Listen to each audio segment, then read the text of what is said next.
Rise and thrive. Everyday habits for a stronger, brighter you. Hello, friends, and welcome back to Rise and Thrive. I'm Emma, and today we're diving into a topic that everyone thinks they've got handled, until they absolutely don't. Sleep. And I'm David. When Emma said we were covering sleep, I thought, finally, a wellness tool backed by decades of research, available to everyone, and yet somehow dramatically undervalued. Right? We treat sleep like that friend we adore but keep canceling on. Then we wonder why everything feels harder than it should. And when you look at the science, from Dr. Matthew Walker at UC Berkeley, the NIH, the American Academy of Sleep Medicine, it's clear. Sleep is foundational to nearly every function of the human body. Let's unpack that. When I'm short on sleep, I turn into a raccoon rummaging through snacks and bad decisions. But that's not just chaos.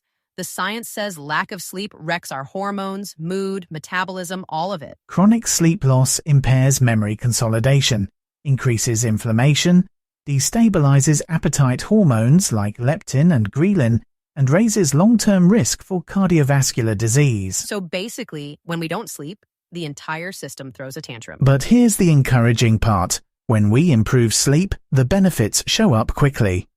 Better mood, better focus, better energy, and in many cases, improved metabolic health within weeks.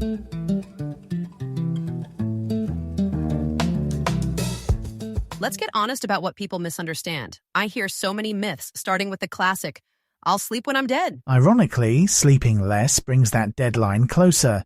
Studies consistently show that chronically sleeping under 6 hours increases mortality risk significantly. Ooh, I felt that one. Another misconception is that sleep is purely about duration. Consistency matters just as much. Research from Harvard Medical School showed that irregular sleep schedules disrupt circadian rhythm even when total hours remain constant. So going to bed at 10 one night and 1 a.m. the next. Not great, even if you're logging the same hours. Exactly. The body thrives on predictable cues, and light exposure, particularly blue light from screens, is a major disruptor of melatonin production, according to work published in the Journal of Clinical Endocrinology and Metabolism. Which explains why scrolling at midnight leaves me feeling like I've been hit by a philosophical crisis in a truck. The phone becomes a melatonin suppression device. We're essentially telling our brain it's noon when it's midnight. All right, David, let's get practical. What actually helps people sleep better? Because our listeners are juggling kids, aging parents, careers, retirement planning. Life is busy. The most impactful interventions are remarkably simple. First, morning light. 10 to 15 minutes of natural light soon after waking helps anchor your circadian rhythm. This is well supported by research from Dr. Andrew Huberman at Stanford. So step outside for a few minutes instead of sprinting straight into email chaos. Exactly. Next, evening decompression. A consistent pre-bed routine signals the brain to shift into a parasympathetic state.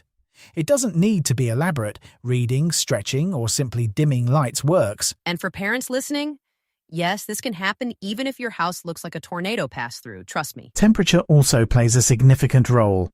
Research from the Sleep Foundation shows the ideal sleep environment is around 65 degrees Fahrenheit.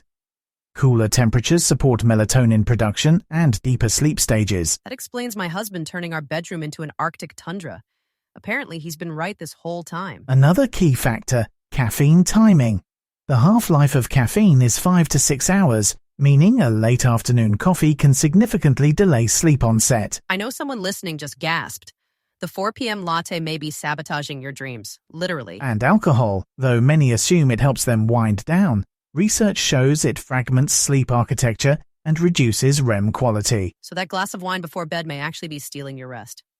Rude. One more myth worth addressing, the idea of catching up on weekends.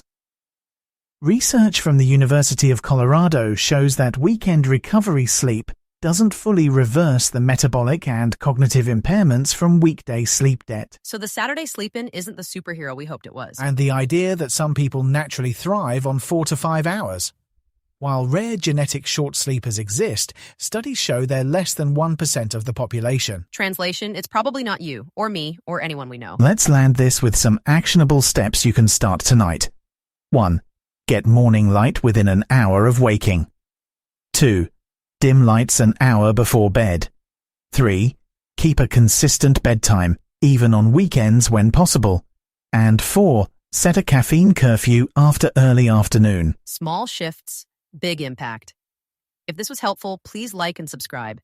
It helps us reach more people trying to live well without losing their minds. Improving sleep is one of the fastest ways to improve overall well-being. The research is clear and the tools are accessible. Thanks for joining us on Rise and Thrive. Take care of yourselves, get some good rest tonight, and we'll see you next time. This podcast is powered by voxcrea.ai, where ideas find their voice.